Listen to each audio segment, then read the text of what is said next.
મિર્ચી લવ કરું છું હર્ષ, અને આઈ થિંક કેન્સર વિશેની અવેરનેસ જેટલી છે એટલી પૂરતી નથી. એના માટે I thought to have a conversation with one of the senior doctors from Narayana hospital. We have with us doctor Manish Sadwani, surgical oncology. तो सर मैं जितना आई थिंक हाईपेक के बारे में ऑफकोर्स एक ऐसा टॉपिक है जिस पे आप रिसर्च नहीं करोगे until unless it is needed, right? अभी I think I was going through a newspaper article, इसमें उसके बारे में मेंशन किया था.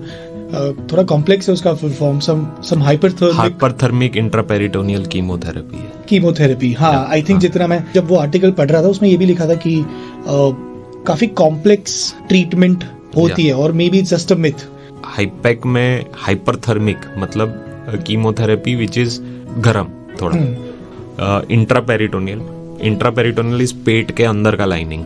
उसमें पेट में, खुले हुए पेट में हम अंदर कीमोथेरेपी, गरम कीमोथेरेपी घुमा रहे हैं. Basically it is that. सुनने में बहुत आसान है, बट व्हेन यू अंडरस्टैंड कि हमारा body temperature usually core is around at 38 degree Celsius. We have to give chemo at 42 degree Celsius.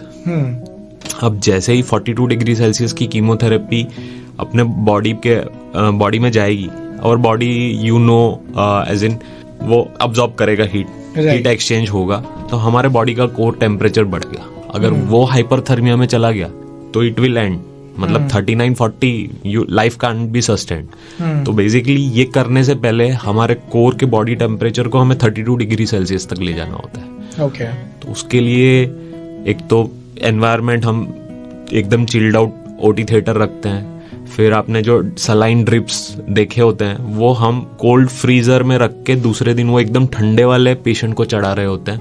Ultimately before starting हाईपेक we have to assure that core body temperature 32 degree Celsius तक चला गया, ताकि वो 42 degree Celsius का heat exchange होके भी वो कोर 38 से ज्यादा ना जाए, बॉडी टेम्परेचर 38 से ज्यादा ना जाए. शायद हाईपेक एज अ टर्म कॉइन हुआ है 2004 में.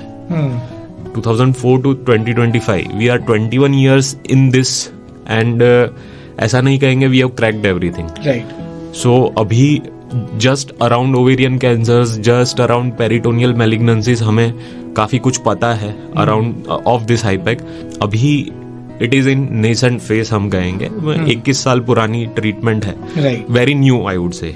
हर सेंटर अडॉप्ट नहीं कर रहा है, हर सेंटर कर भी नहीं रहा है, तो उसको टाइम लगेगा. आपने कहा कि हाईपेक is just a part of the treatment, मतलब उसमें बहुत कुछ और भी आता है, राइट? या एग्जाम में कह दे तो मॉड्यूल्स और भी, this is just one of the modules, right? तो इस पर्टिकुलर मॉड्यूल का या इसका उस मॉड्यूल में अगर हम इसका हिस्सा रखें तो क्या एडवांटेज है, तो क्या बेनिफिट्स होंगे? बेनिफिट्स ऑफ हाईपेक in our journey of the treatment for this particular patient, या जिसमें हम हाईपेक ऐड कर रहे हैं. तो पहले तो जो स्टेज 3 ओवेरियन कैंसर्स की बात हो रही थी वो बहुत ही राइट एग्जाम्पल रहेगा टू अंडरस्टैंड हाईपेक का सक्सेस.